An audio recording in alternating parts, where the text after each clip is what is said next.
as we delve deeper into, like we said, the various facets that come with the fight against climate change. Joining us for a very special conversation is Kavinder Khurana, Managing Director, Tesla Power USA, in conversation with Ashish, Editor, Mobility WION, to talk about sustainable power solutions, reduce, recycle, reuse. That is the mantra that we are talking about in our next session.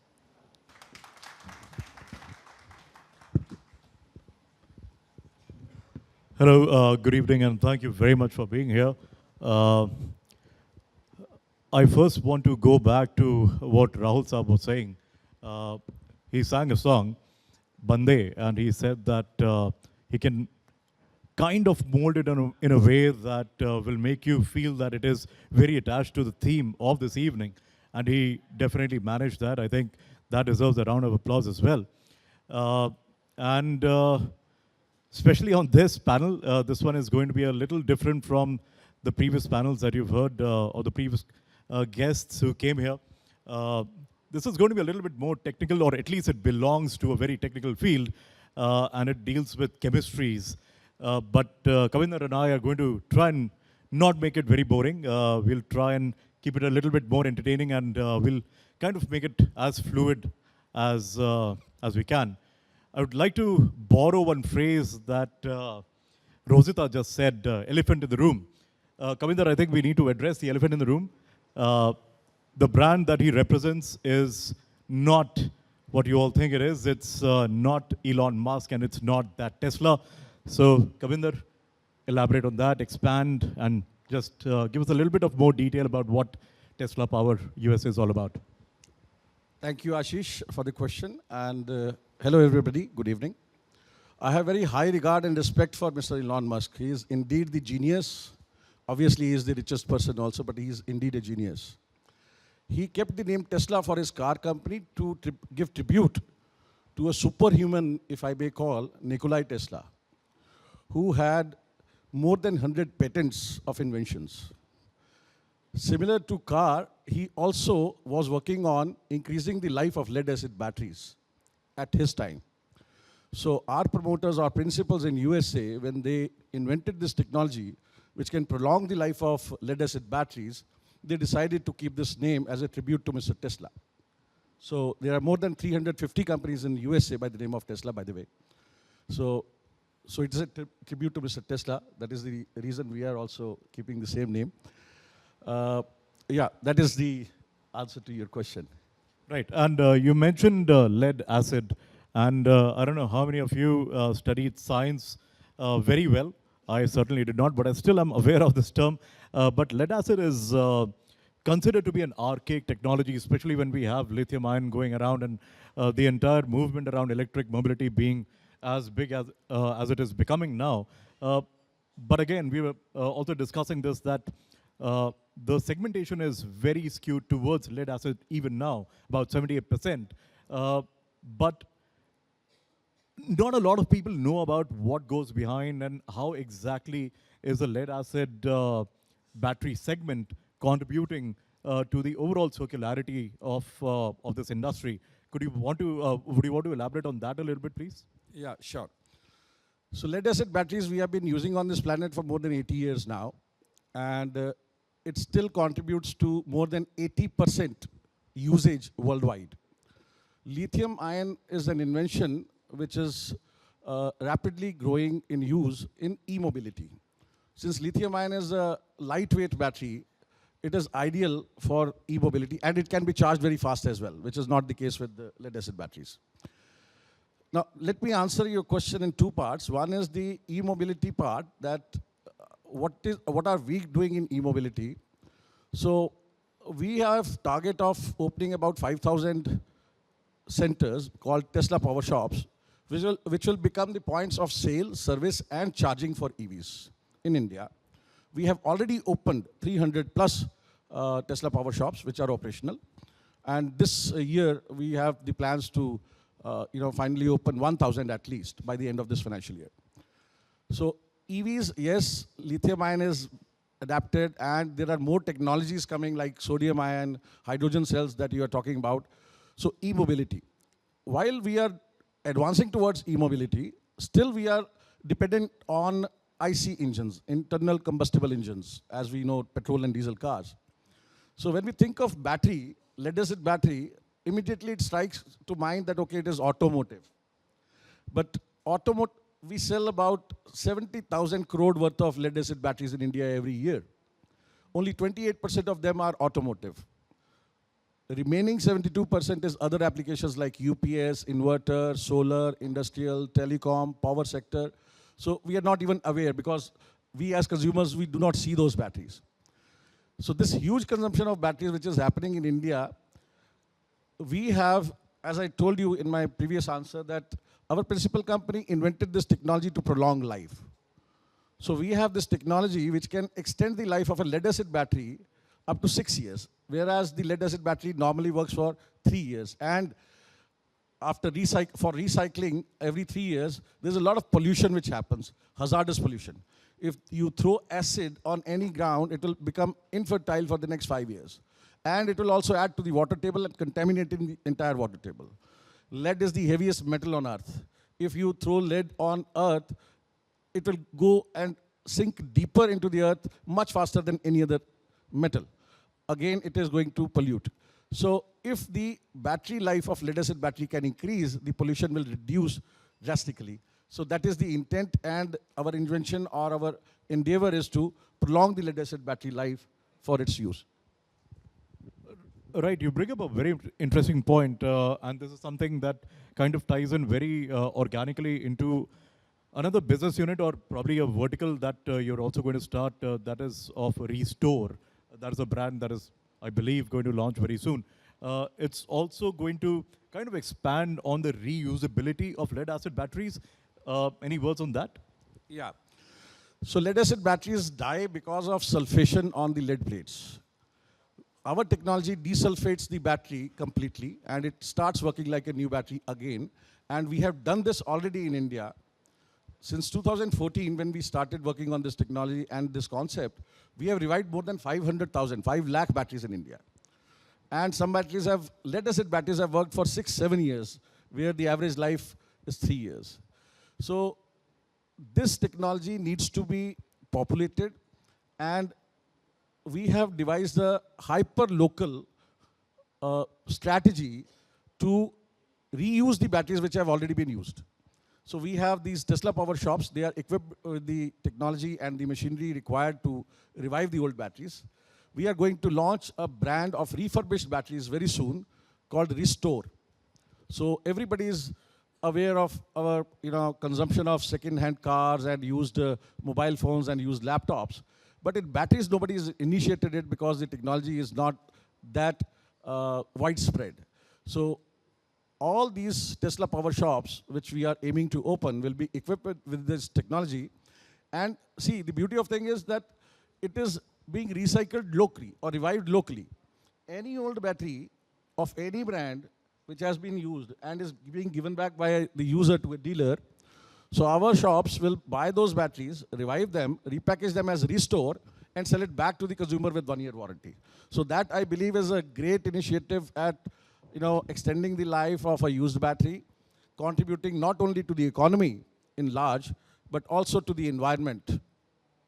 Yeah, exactly. I was going to come to that because a lot of you might be thinking that how is this entire usability tying into the sustainability conversation also, but come to think of it, when you gather a lot of batteries from the local markets, from the local geographies, and then repurpose them, recreate them, and those batteries can again be installed in any application that they're meant for, it just becomes a little bit more sustainable other than, of course, going to the market, buying a completely new set of batteries, because that's a completely new set of chemicals and everything applied to create a new battery. So over here, again, we're looking at basically reusability, but also tying in very, very seamlessly with the sustainability. But Kavinder, that's about reusability. What about recyclability? Of course, there is a lot of debate going on because as we grow the EV market or the electric mobility market, lithium-ion recyclability is, of course, becoming a big question. But what about lead acid? Because as you said, the market scope and the existing opportunity is extremely, extremely big. So in e-mobility, probably lead acid cannot be the answer because of its heavy weight and slow charging method. Lithium-ion batteries are, there's a lot of research going on, Ashish, for recycling lithium-ion batteries, because as the usage is increasing, if we do not recycle them, they will become the landfill, a part of the landfill, which is very hazardous to our planet. But at the same time, I believe that there are other technologies, research in motion, not BlackBerry. Research in motion means these new technologies like sodium ion, hydrogen cells, aluminium ion. So all these technologies are under trials. So who knows which technology becomes more acceptable in e-mobility? So it is very early and premature to say that lithium ion is there to stay in e-mobility forever, and it will replace all other options of chemistries. But I believe that lithium ion recharging, I think it is in research and it will also come. The moment it happens, we'll adopt that as well. By the way, we sell lithium ion batteries as well. But more to the question about lead acid, we know that it's 100% reusable as well. So can you break that down for us?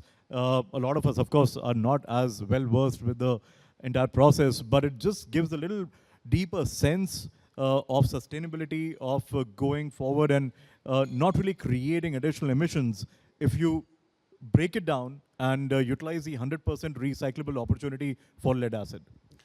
So reduce, reuse and recycle, everybody is talking about. Unfortunately, in batteries, I can't use the word reduce. As the planet evolves and we evolve, our energy needs will evolve. With energy needs, batteries will increase in number, they will not reduce in numbers. But if we can stick to the technologies which we can recycle completely 100%, I think that will make perfect sense for sustainable environment and sustainable energy solutions. So I think what we are trying to do, so I heard the previous discussion also, every individual can make a difference.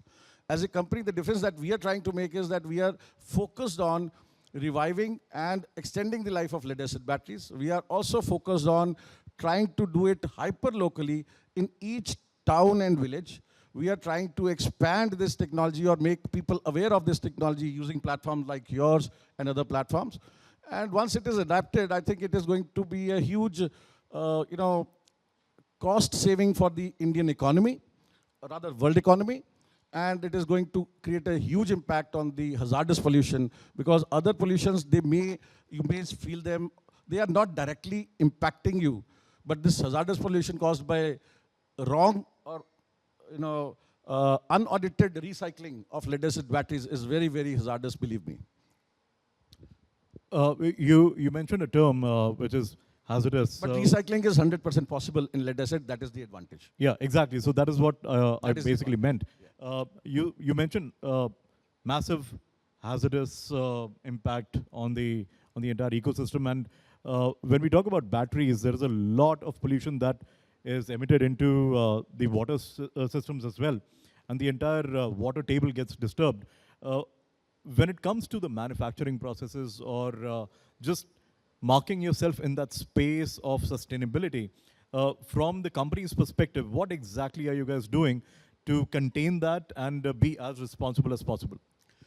See, a known devil is better than an unknown devil. So we have known lead-acid battery for 80 years or plus. They are fully recyclable, and we have invented technology to prolong their life. Now, using this technology or using this chemical, if we can add it to a battery, which is a lead-acid battery, which is 1/3 of the cost of a lithium-ion battery, and can live as long as a lithium-ion battery for 6 years or 7 years, I think we are winners. We all are winners then. So that is what we are doing. We are using our proprietary chemical, which is added to the lead oxide while making lead-acid batteries. Therefore, the life of our batteries that we have launched recently in our brand in India have the highest warranty or the longest warranty.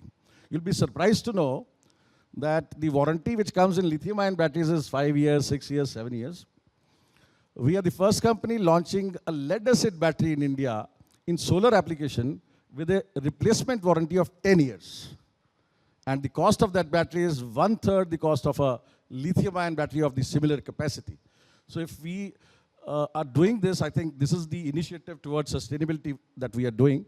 So I keep, rhetorically speaking about it.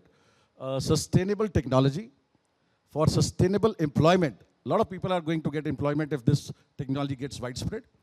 For sustainable environment. What a catchphrase that. Anyway, we are marching towards the concluding part of this discussion, and I must point out that all of us are users of a SaaS product, software as a service, but there is also a term called PaaS, which is power as a service. And this is an industry that you represent. So could you expand on how exactly are you leveraging the PaaS framework to be a little bit more sustainable again, to use that word? So this is an interesting one. I think everybody is aware that our energy needs are increasing and battery energy storage systems are required. We need to store energy in batteries, but its prohibitive cost prevents it. People do not invest in batteries, so large number of battery energy storage systems required are not being installed because of this prohibitive cost in India. So our company announced last year that we are introducing a model that we have introduced, power as a service, wherein we are giving batteries on leasing model to corporates or bulk user of batteries so that they are not prevented from installing these batteries. But as you are aware, to bring in a change, there's a lot of inertia. So people have to adapt this power as a service. We are trying to make people aware about the advantages of it. We, in fact, will take care of the entire life cycle of the batteries in this. Not only installation, maintenance, their disposal, their recycling, revival, everything is on us. And the consumer just has to pay a fixed lease rent per month to use these batteries, and they come with a lifetime warranty, because whenever they are dying, we are going to change them. Right, that's a great moment to now wrap the session. We have heard about the circularity, we have heard about how batteries can also be sustainable, and lead acid still has a long, long way to go. It's a huge market, there's a great potential, and while lithium-ion, of course, is catching up in the electric mobility space, the world is right now heavily dependent on lead acid as well. And while this is a very technical space, we all use it, and knowingly or unknowingly, we are customers of it, and we will continue to be customers of it. We just need to realize that we are all attached to the sustainability movement despite of using these things as well. Kavinder, thank you very much for this discussion, and Thank you, Ashish. all the best to everyone who is going to follow, and thank you again for being here.